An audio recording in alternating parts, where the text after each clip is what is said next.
Boa tarde, estamos aqui mais uma vez juntos com vocês no Papo Viramundo, num podcast que está sendo hoje nesse modo estreado aqui com meu amigo, um professor Inácio Poveda Velasco.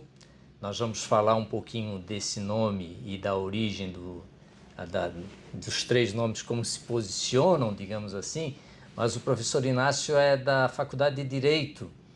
Vocês sabem que eu já estive aqui antes, né? Já fiz uma entrevista antes na Faculdade de Direito, então, mas a Faculdade de Direito é muito grande, muitas especialidades, muitos departamentos e merece muitas e muitas outras visitas que eu espero que ocorram. Mas eu queria agradecer o seu tempo, a agenda, né? Tudo isso eu sei que é muito complicado. E queria então passar a palavra pedindo para você falar um pouquinho para nós da sua origem, né? E da sua origem e quem sabe dê tempo nesse começo de entrevista de falar até chegar ao direito. Mas se não der também a gente para na adolescência e dali a gente continua. Então, professor Inácio Poveda, muito obrigado pela atenção, a palavra é sua. Eu é que agradeço ao professor Marcílio, né? E queria parabenizá-lo, né, pelo seu trabalho, pelas suas iniciativas, também pelo seu esforço como representante dos professores titulares junto ao Conselho Universitário. Eu me sinto muito bem representado por você lá. Inácio Poveda Velasco. Na verdade, o nome completo é Inácio Maria Poveda Velasco. Isso. Na Espanha, o nome Maria, que é o nome de Nossa Senhora, é comum em nomes compostos de homens também. Tem José Maria, tem Antônio Maria. E, claro, quer dizer, isso tudo foi por conta da devoção que os meus pais tinham a Nossa Senhora, né? Uma família católica, como tantas na Espanha daquela época. Então, né, os meus pais quiseram colocar esse segundo nome, né, depois do Inácio. Mas Inácio Poveda Velasco. Ou então, mais comumente, Inácio Poveda.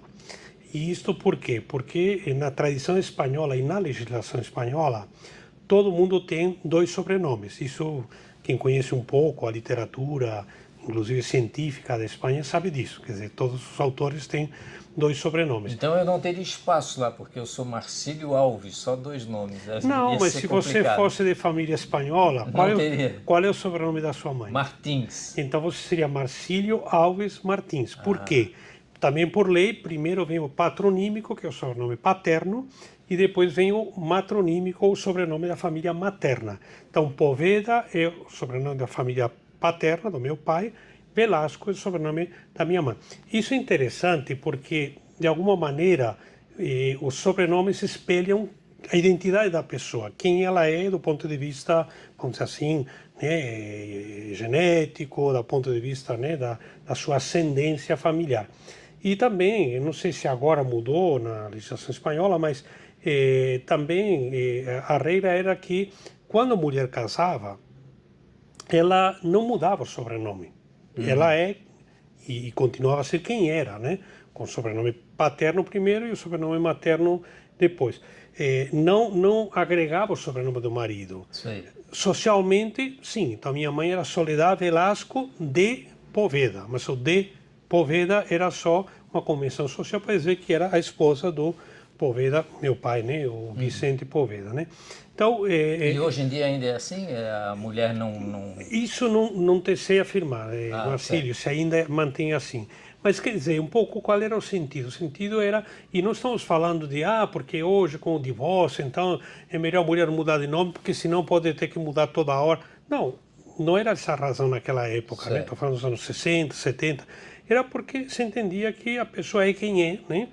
Justamente pela sua ascendência familiar. Então, manter o sobrenome era uma questão, digamos, de própria identidade. Hoje, não sei se isso mudou, não estou atualizado. Mas os sobrenomes espanhóis são sempre dois, e é bom lembrar disso para, na hora da citação bibliográfica, Velasco, né? Quem cita o Velasco numa citação, numa referência bibliográfica, não sabe que sobrenomes espanhóis, né, tem essa regra. Bom, então já aprendemos aqui que o professor Inácio é da Espanha, né? Espanhol, Natural da portanto. Espanha. E a sua formação, então, de escola básica foi na Espanha? Foi Em que sim. cidade?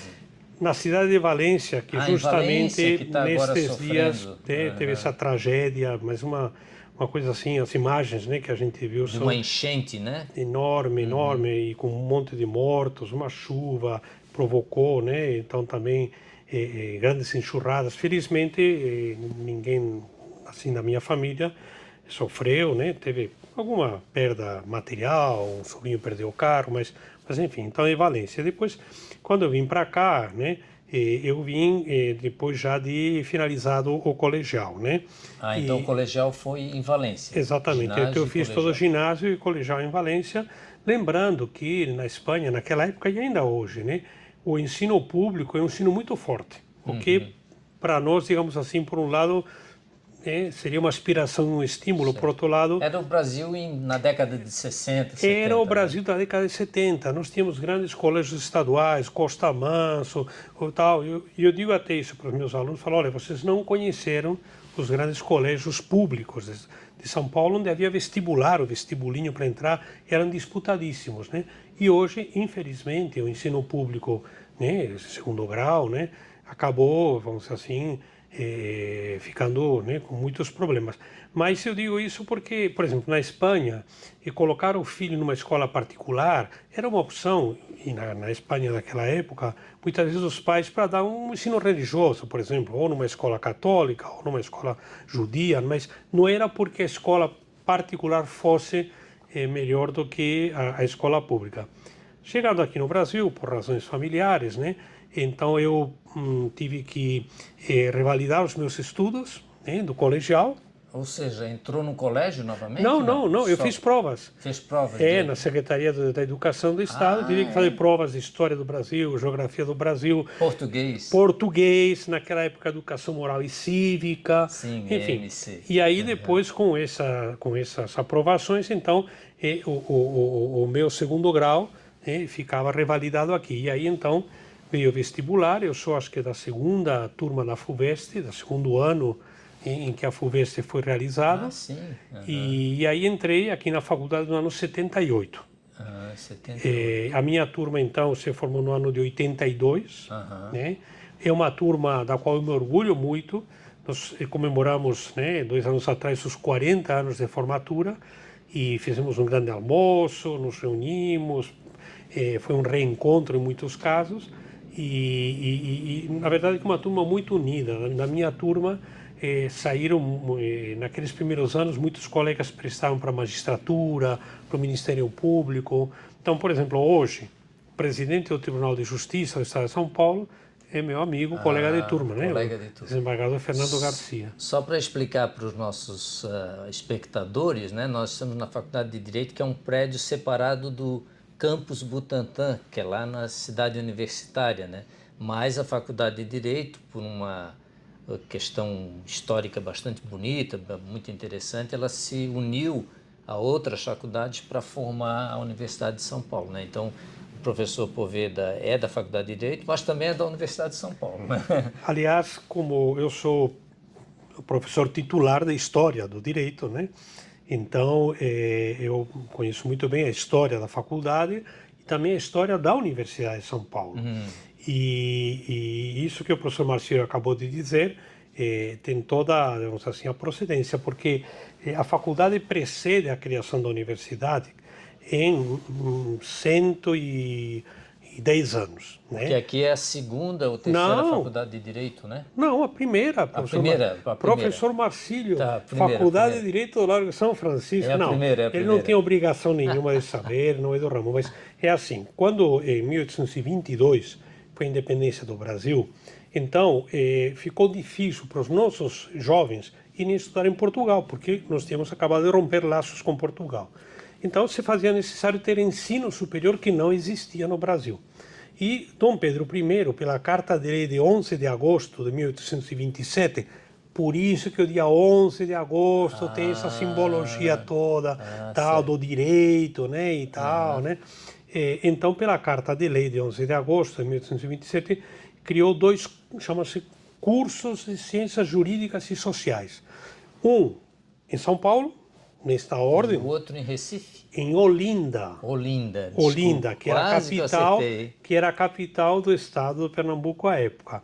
Mas isso que nós estamos falando, professor Marcílio, é relevante porque, vamos dizer assim, os dois foram criados, os dois cursos, ao mesmo tempo pela Carta de Lei, mas depois, pelas gestões para implantação do curso, o curso de São Paulo começou efetivamente antes, no dia 1º de março, de 1828. Foi a primeira aula inaugural.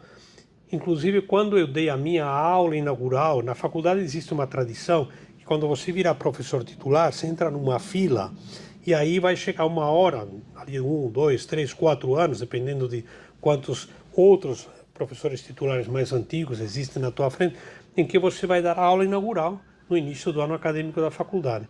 E eu, como professor titular de História do Direito, achei que podia ser interessante falar de algum tema histórico.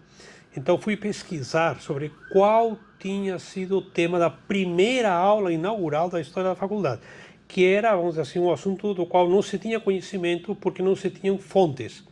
E eu achei que, como professor de História do Direito, eu tinha a obrigação de ir atrás, descobrir documentos, descobrir fontes e poder trazer à luz a história daquela primeira aula inaugural, isso pode ficar para uma outra oportunidade. Imagina que tem muita coisa para Mas o fato é que, vamos dizer assim, a faculdade, desde 1827 e 28, São Paulo, Olinda também, com uma história também muito bonita, mas desde o primeiro momento São Paulo ganhou um protagonismo.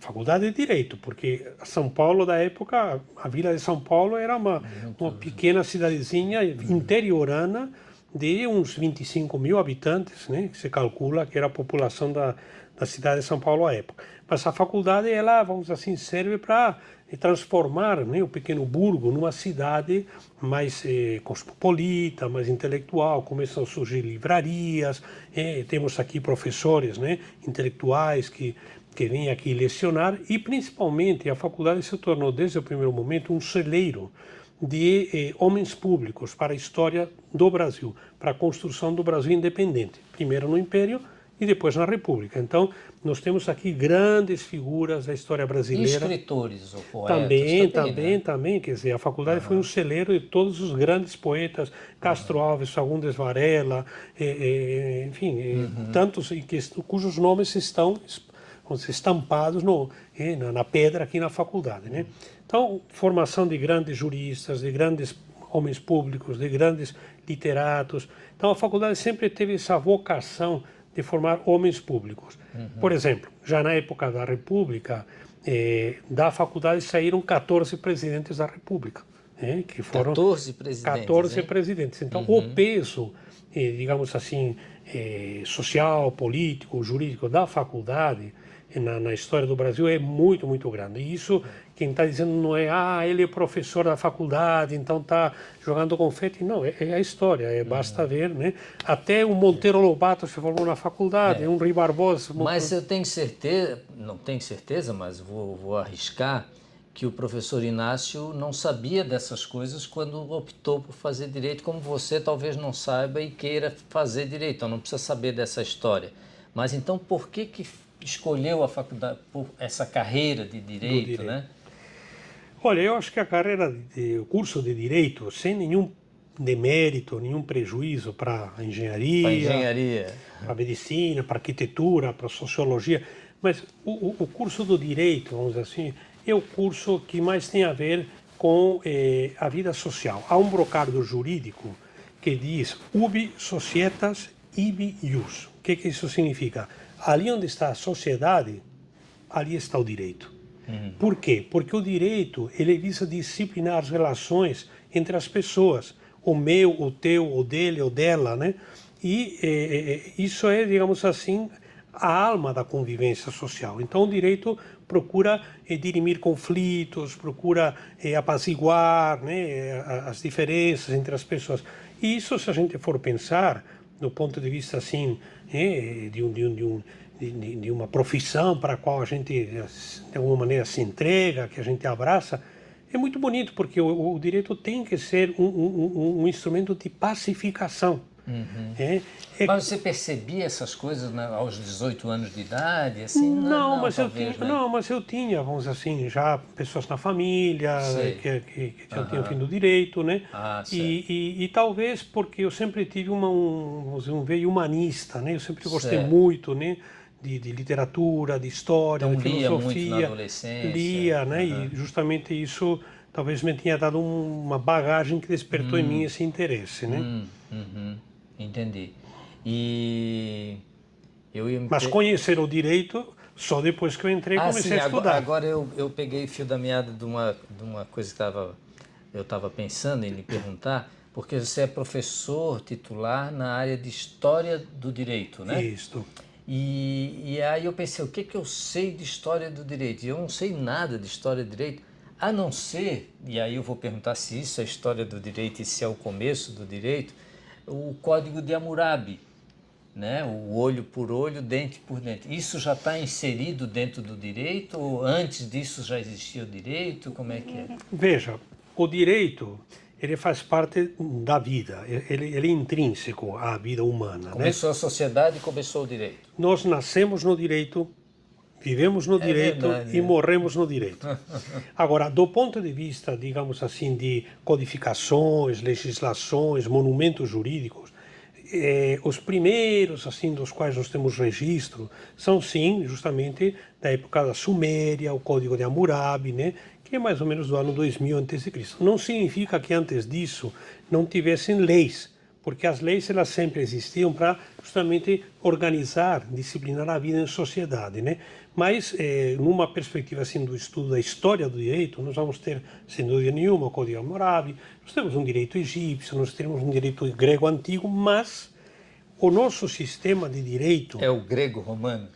é o sistema romano canônico germânico, Ah, germânico. que tem um tripé, o direito romano da Roma antiga, que é o digesto de Justiniano, tem o direito canônico, que é o direito que desde os primeiros séculos se forma como corpo de normas e de leis no seio da Igreja Católica, que influencia muito, porque você tinha os canonistas, que eram grandes juristas, que estudavam direito canônico, porque cânon é um termo grego que significa regra. Então, no direito canônico, o cânon, número 14, é o equivalente ao artigo na nossa tradição romana, certo, né? certo. Então, os três elementos. E o germânico? E o germânico é o direito das populações germânicas quando do fim do Império Romano do Ocidente. Com a queda de Roma em 476, surgem os diferentes reinos germânicos. Sim. Visigodos, ostrogodos, francos, suevos, vândalos e assim por diante. Esses reinos vão formar, ao longo de séculos, vão conformar a Europa moderna. Porque você vê do reino franco vai derivar, que é a França, do reino visigótico, com a presença dos árabes durante 800 anos na península, mas vai se formar depois o reino de Astúrias, o reino de Castela, de Leão, Portugal, Aragão e por fim a Espanha e Portugal e assim por diante. Então, quando nós estudamos história do direito brasileiro, nós estudamos existe essa disciplina na graduação? na graduação e na pós-graduação. Na graduação. Deve ser lindo, né? E também nós temos uma segunda disciplina de história do direito, é muito bonita, eu sou suspeito para falar, mas eu tenho certeza que o professor Marcílio ficaria empolgado. Mas nós temos também um segundo semestre que é História do Direito Nacional, porque no primeiro semestre a gente foca na origem do nosso sistema jurídico, para entender como é que chegamos até aqui. Mas depois nós temos um direito pátrio, um direito nacional, que não começa apenas na nossa independência, porque antes da nossa independência nós temos 300 anos da história do Brasil, que são a história do Brasil, e nos quais, 300 anos, vigorou o direito português à época, que era o direito das ordenações filipinas, principalmente, né? Então, tudo isso aí, vamos dizer assim, entra na composição do direito moderno. Você, claro, também... Mas e onde é que entra o direito inglês? Não, o direito inglês não entra no nosso sistema jurídico, apenas é um sistema jurídico à parte. É uma parte. Que é importante conhecermos, porque o mundo anglo-saxônico e o mundo europeu continental convivem, principalmente em épocas mais recentes, com a globalização e com a globalização do comércio, Por exemplo, você tem que fazer contratos com empresas americanas, empresas inglesas, empresas, sei lá, australianas, do mundo chamado no direito anglo-saxão, e eles têm institutos jurídicos que são diferentes dos nossos, mas nós temos que encontrar maneira de dialogar. Então, no meu curso de História do Direito, depois de fazer traçar a evolução do nosso sistema jurídico romano, canônico, germânico, que é o sistema de direito europeu continental, o sistema da Alemanha, da França, da Itália, de Portugal, da Espanha, enfim. Aí eu também faço, no final do curso, um comparativo com o Common Law, para que as pessoas entendam como é que é o sistema aqui, como é que se entende o direito aqui, como é que se entende aqui, qual é o papel da lei aqui, qual é o papel da tradição, do precedente e assim por diante. E como é que é o registro, assim, dessa história do direito, falando de modo internacional? Existem livros sobre tratados, teses, etc., sobre a história do direito? Olha, a história, ela só existe, a história em geral, a partir do momento em que nós temos registros.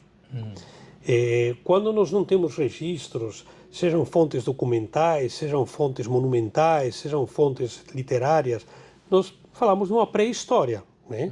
Mas história mesmo, se faz com registros, se faz com, vamos dizer assim,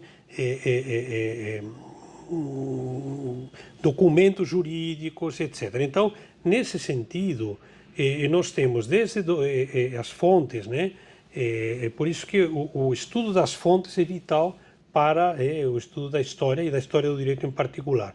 Então, nós temos fontes jurídicas. Então, por exemplo, nós temos toda a codificação de Justiniano, feita no século VI da era cristã, que reuniu todo o acervo, todo o conjunto de séculos e séculos da história romana. Isso é um pergaminho, digamos assim? Não, aí você tem sim, quer dizer, o substrato material no começo eram pergaminhos, depois com o surgimento da imprensa, você, a partir de 1450, você passa a ter também livros impressos, etc. Mas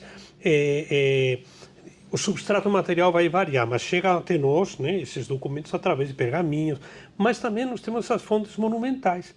Por exemplo, nós temos textos jurídicos da antiga Roma que foram esculpidos em mármore. E ao descobrir com as escavações geológicas em épocas mais recentes esses documentos monumentais, você passa a ter conhecimento desses documentos através dessas fontes monumentais. A mesma coisa, por exemplo, às vezes você tem obras literárias, né, comédias de Plauto, ou livros históricos da antiga Roma, etc., que contam como era o dia a dia dos cidadãos e dão detalhes de como era a compra e venda no mercado, como é que eram os processos. Então, são também fontes que nos permitem reconstituir como era a história. Quer dizer, a história é como ela foi, não como a gente quer que ela foi. E para a gente poder reconstruir uma história fidedigna, nós temos que partir das fontes. Por isso que todo historiador do direito em particular, tem que ter um grande apreço pela pesquisa e pelas fontes. Você não pode ir a fontes de segunda mão, mesmo no estudo bibliográfico. Você tem que procurar ir sempre que possível as fontes originais. Legal, deixa eu fazer uma pergunta que eu acho que também vocês vão gostar de escutar a resposta, que seria sobre a punição. Ela começou, primeiro a ideia era de uma sentença punitiva ou corretiva, e isso depende do direito ser canônico ou ser árabe, ou como é que... Conversa um pouquinho sobre boa pergunta. Eu consegui uma boa pergunta, professor Marcílio, muito bom. É assim, quando nós estamos a história, digamos assim, do direito penal, vamos chamar assim, nós temos algumas fases, né? Uma primeira fase é a chamada fase da vingança privada. Isto é, a sociedade entendia que o cidadão que tinha sofrido algum tipo de dano tinha o direito de se vingar. Aí é que surge a lei do Talhão. A lei do Talhão está na lei das 12 tábuas do direito romano arcaico. Estamos falando do século VI, VII a.C. E por que lei do Talhão? A gente fala, lei do Talhão. Olho por olho, dente por dente. Porque a expressão latina talio est significa tal qual. Então, se você foi ferido no olho, o direito da época reconhecia o seu direito de você se vingar na mesma moeda. E ferir o olho Ferir o olho do outro. Se tinha sido um braço amputado, tinha o direito de amputar tal. Aí você fala, mas que coisa bárbara. Ok, mas a lei do talhão já foi um grande progresso. Por quê? Porque estabeleceu uma proporção. Antes disso, né, você tinha cometido qualquer, né, vamos dizer assim, mal feito contra mim, e eu tirava a tua vida e tudo bem. Então a sociedade tenta, digamos assim, colocar um mínimo de equilíbrio, entendi. e aí a lei do talhão. Mas depois a fase da vingança privada vai passar para uma fase de vingança pública, em que o Estado assume, digamos assim, a responsabilidade Uau, de olha que interessante. salvaguardar o que? A segurança dos seus cidadãos. E, vamos dizer assim, é um momento em que, modo de dizer, o Estado fala, olha, vocês não precisam andar armados, vocês não... Modo de dizer, hein? Sim, Porque nos Estados Unidos, na tradição americana, é outra história, é sim. outra tradição. Mas vocês não precisam se preocupar em garantir a segurança de vocês de modo individual, porque eu, Estado, através dos corpos, né, policiais, etc., vou garantir a sociedade, a segurança na sociedade. Então, E se alguém comete algum erro, o o Estado pune. Estado, exatamente, e aí não só vai punir no sentido de o aparato policial, que vai perseguir, que vai prender, etc., mas o próprio julgamento.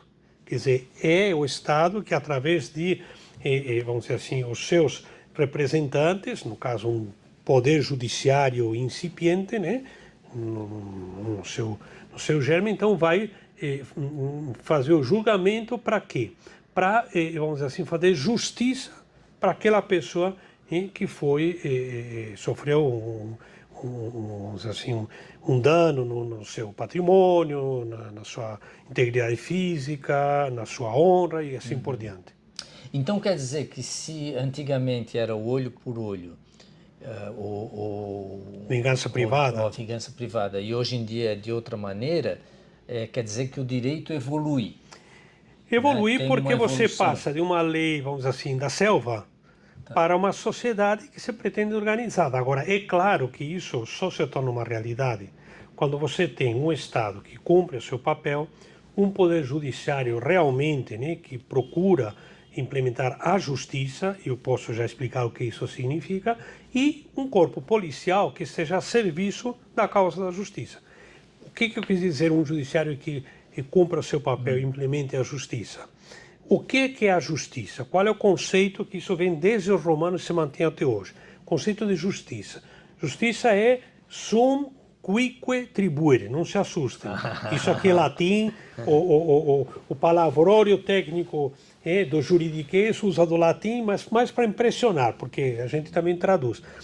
Sum quique tribuere, dar a cada um aquilo que lhe é devido, aquilo que lhe corresponde.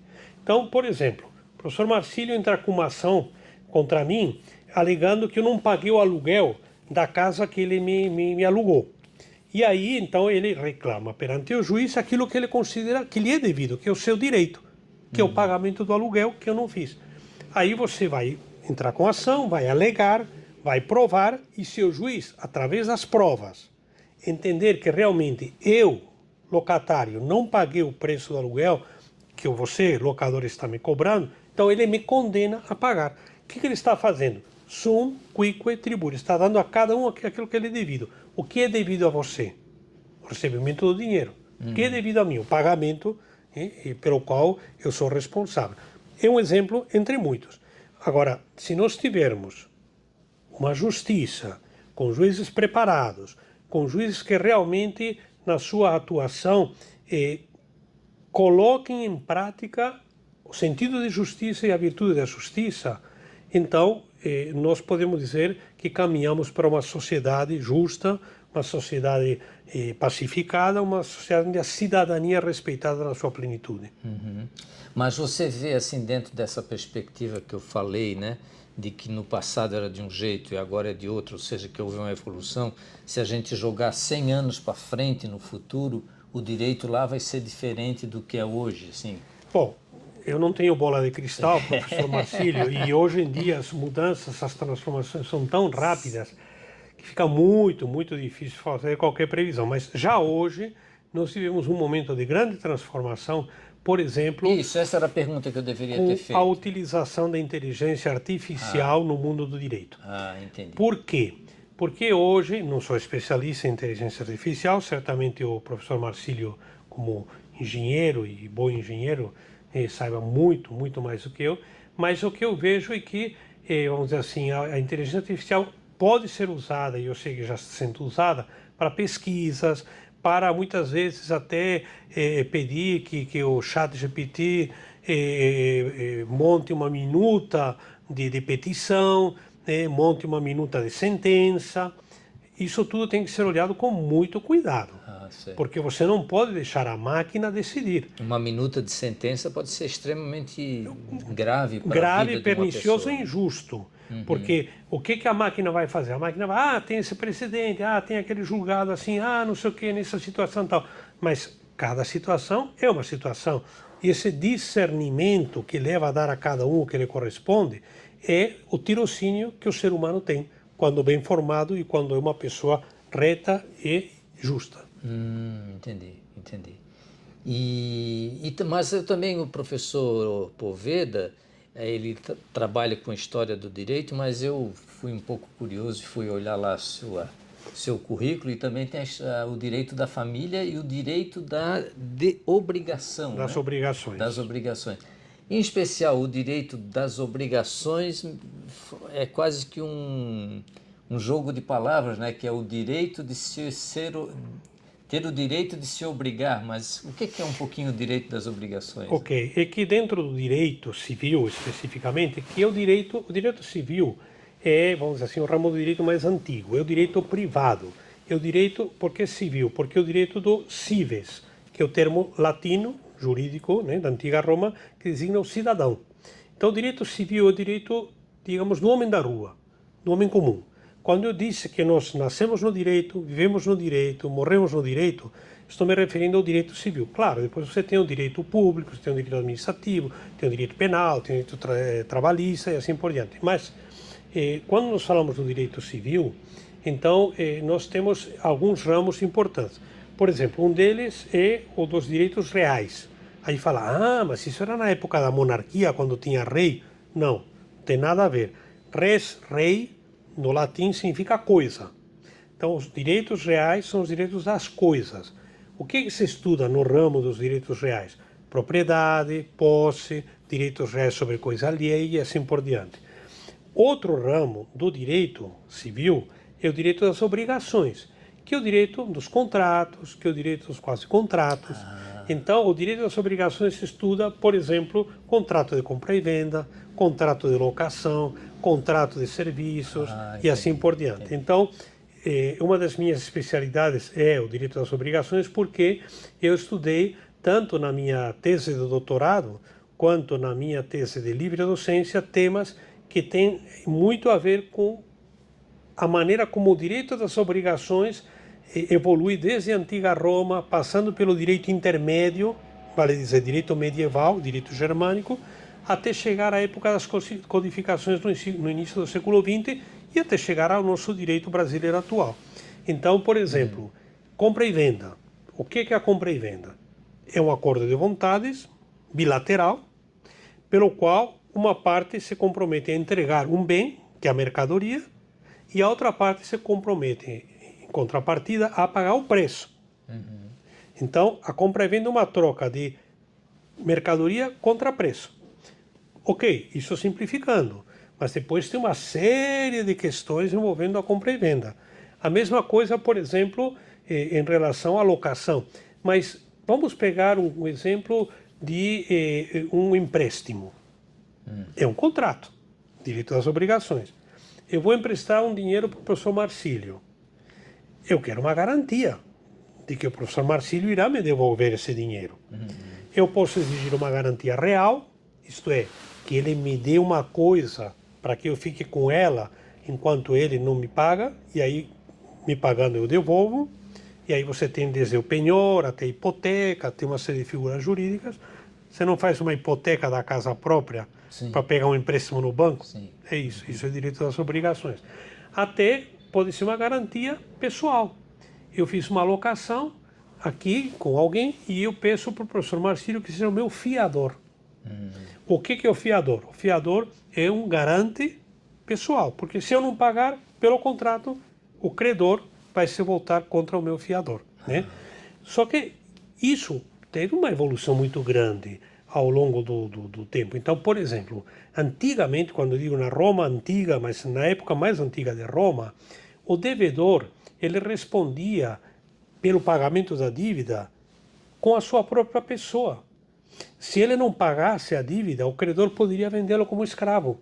E Uau! com o produto da venda, ressarcir, né, o seu dinheiro. Depois há uma evolução, e aí o direito passa a entender que a responsabilidade não pode ser mais pessoal, mas apenas patrimonial. É claro que tudo isso é uma evolução no sentido de, vamos dizer, suavizar o rigor do direito, né, de crédito, vamos dizer, olhar mais para o lado da dignidade da pessoa humana. E nesse particular, já estamos falando dos séculos III, IV, V da era cristã, a influência do cristianismo tem um papel muito importante em suavizar instrumentos, institutos jurídicos da antiga Roma que eram muito rigorosos, né? E daí surgem alguns institutos que vêm até hoje. Por exemplo, um instituto que é a deductio ne eget, ou seja, eu sou teu credor, você é meu devedor. Eu posso te executar se você não pagou a dívida no prazo convencionado. Mas, primeiro, eu não posso mais fazer uma execução pessoal, não posso mais te vender como escravo, porque isso já tinha ficado para trás. Eu posso vender todo o teu patrimônio, mas aí é que entra a humanização, o sentido humanista do direito, que começa com a filosofia estoica, mas cresce com o cristianismo, com a ideia da caridade e tudo mais. E aí, então, o direito passa a entender que, ok, eu posso executar o meu devedor nos seus bens, mas eu preciso deixar um tanto para que ele não fique reduzido à indigência. Deductio ne eget. Outra coisa, a proibição de penhora de bens e utensílios de trabalho. Se você é meu devedor e eu penhoro o teu cavalo, que você usa para arar o campo, como é que você vai trabalhar? Entendi. Como é que você vai conseguir, com o produto do teu trabalho, me pagar? E uma outra figura que acaba chegando até hoje, por exemplo, é a ideia do bem de família.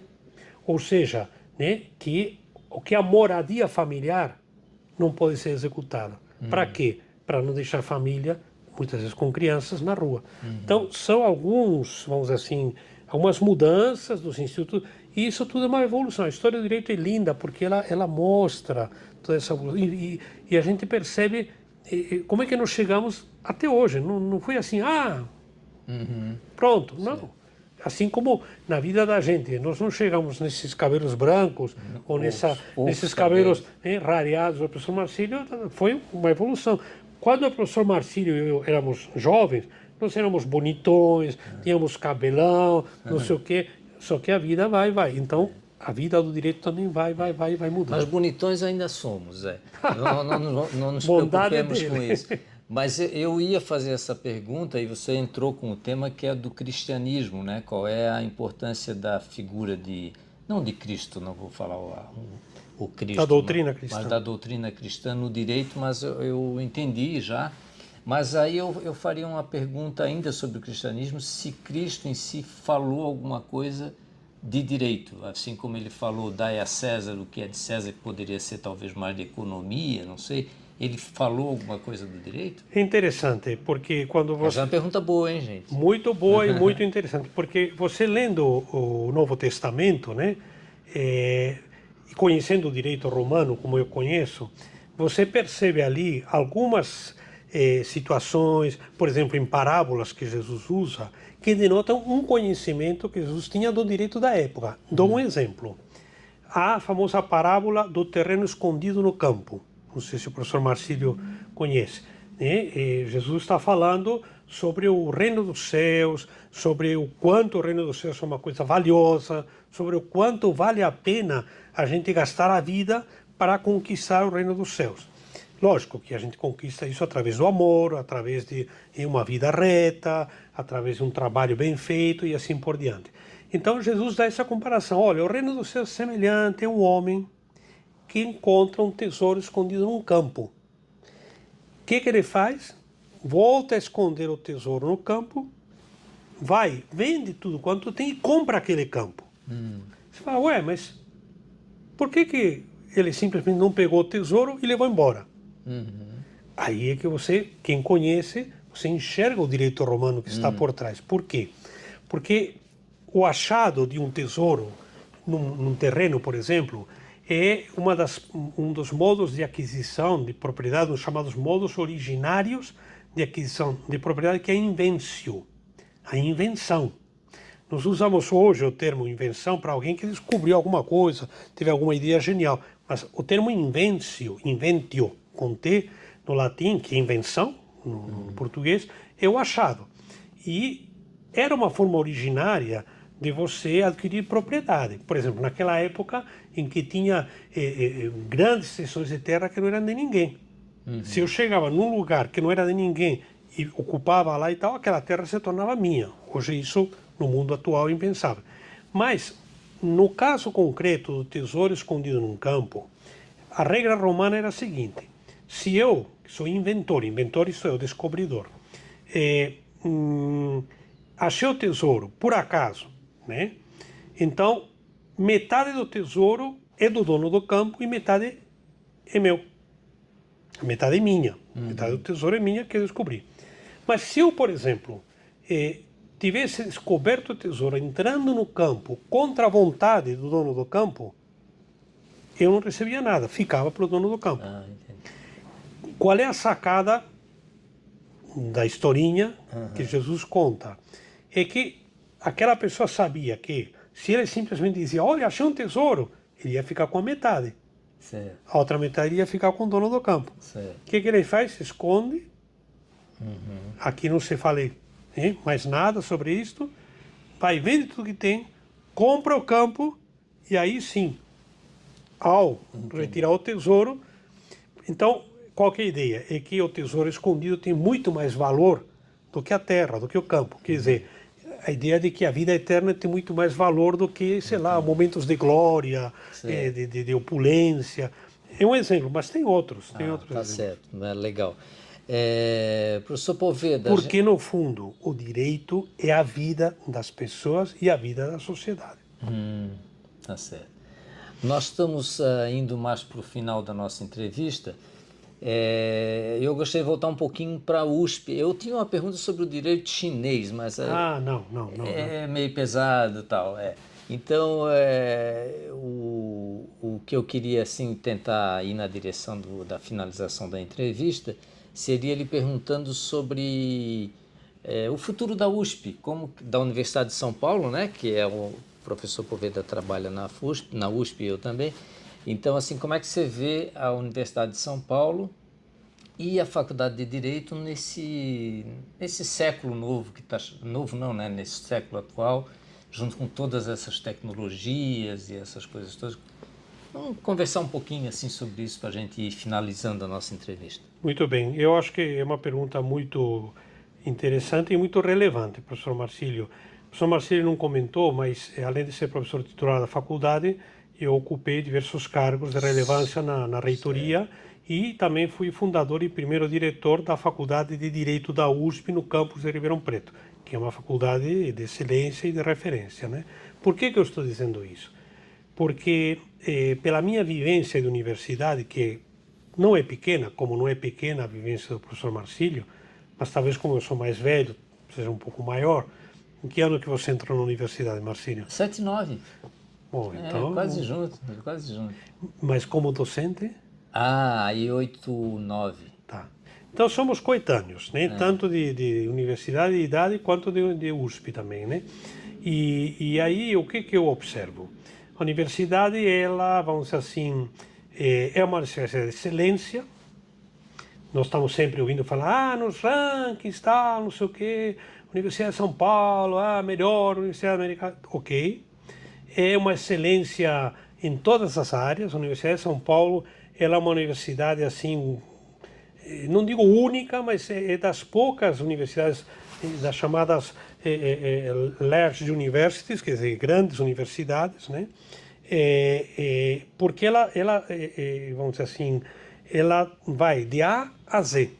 vai de administração, arquitetura até zootecnia. Boa, Quer dizer, um leque de todos os, digamos, âmbitos do saber humano e do conhecimento humano. E faz isso com excelência. Por isso que a gente fala, porque a universidade não sei da onde, do Chile. Bom, é isso aqui, né? Quer dizer, a Universidade de São Paulo é uma mega universidade com um monte de áreas e, no geral, todas com excelência. Qual é o grande desafio? É manter a excelência. Quer dizer, nós somos uma universidade pública, sustentada pelo dinheiro público, vale dizer, pelo dinheiro do contribuinte.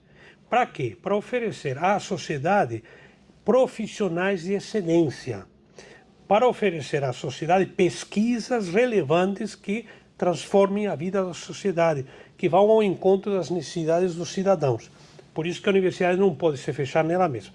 Mas a universidade, embora ela tenha que ter um poder transformador da sociedade, e aí, por exemplo, toda a questão da inclusão, mas não pode perder de vista que ela tem que ser um foco de excelência. Se a Universidade de São Paulo for reduzida vamos dizer assim, a irrelevância, nós não estaremos prestando o serviço que a sociedade espera de nós. A sociedade que custeia com recursos vultosos a universidade. Eu não acho que isso seja um gasto, eu digo como muitos que é um investimento, porque para cada real, cada dólar, como quisermos, que a sociedade investe na universidade, a universidade retorna com 12, 15 reais em termos de profissionais, em termos de serviços, de patentes, de invenções e assim por diante. Mas a excelência da universidade não é uma inteléquia. A universidade é ótima, é excelente. A universidade será excelente se o professor Marcílio, se o professor Inácio Poveda formam excelentes, se o aluno de graduação, se o aluno de pós-graduação for excelente. E a excelência não é um conceito vago. A excelência é sempre procurar o melhor. E, na vida, você que é jovem, nós sabemos, tudo que vale custa. Então, sem esforço, não se vai a parte alguma. Eu digo para os meus alunos, no primeiro ano, depois de felicitá-los por terem entrado na universidade e na faculdade de Direito, que tem toda essa história, na Poli é a mesma coisa. Depois de cumprimentá-los, felicitá-los pelo sucesso, pelo esforço, eu falo para eles da responsabilidade que significa para eles estarem ocupando uma vaga na universidade. E eu até faço vamos dizer assim, um joguinho para provocar, né? Vocês estão na USP, né? Que é a universidade pública e gratuita, certo? Todo mundo, certo? E eu falo, errado! Não é gratuita. Não é gratuita. A universidade custa, e custa muito dinheiro, e alguém está pagando. E como eu tenho dados na minha época da reitoria, não vou mencionar aqui, mas falou, a mensalidade de vocês é tantos mil reais por mês. E quem está pagando isso? E aí eu, para marcar, quem está pagando isso é a Dona Maria, que acorda todos os dias, 4 horas da manhã, não é demagogia não, é a realidade. 4 horas da manhã na periferia de São Paulo, pega 2 ônibus, 3 ônibus para vir trabalhar, sei lá, de faxineira num prédio aqui na cidade, paga imposto, e o imposto dela que paga o meu salário e, falo para os alunos, o estudo de vocês. Então vocês têm que levar isso aqui a sério.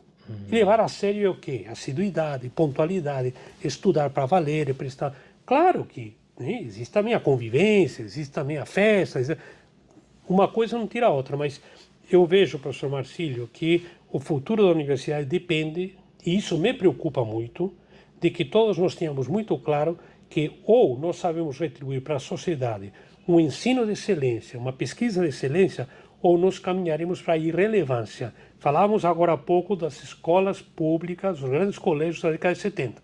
Eu já disse para os meus alunos, vocês não ouviram mais falar do colégio de Costa Manso, não ouviram mais falar do colégio Caetano de Campos, e assim por diante. Se nós não fizermos a nossa lição de casa, de trabalhar pela excelência, daqui a 50 anos ninguém mais terá ouvido falar do Largo de São Francisco. Então, esse, para mim, é o grande desafio, professor Marcílio, nós como professores titulares no Conselho Universitário, é não deixar que, vamos dizer assim, isso aqui se transforme, sim, numa grande ação social, que é muito importante, mas perdendo de vista o essencial da universidade. O que é a universidade? Universitas Studiorum. É a universalidade de estudos, de conhecimentos e de saberes. Isso se faz com quem? Com estudo, com esforço, com uma grande dedicação. Muito obrigado. Esse é o professor Inácio Poveda, da Faculdade de Direito, que termina brilhantemente essa entrevista com uma opinião assim muito franca, muito forte, contundente, mas importante para ser assimilada e reconhecida como relevante para o futuro da Universidade de São Paulo. Então, muito obrigado a todos vocês. Obrigado, professor Poveda. Eu que agradeço. Eu não tenho feito muito isso, mas já fiz na última vez, vou fazer de novo, cumprimentá-lo aí. Um prazer, professor Marcílio, e parabéns mais uma vez pelo seu trabalho. Tá bom, obrigado. Até mais, gente.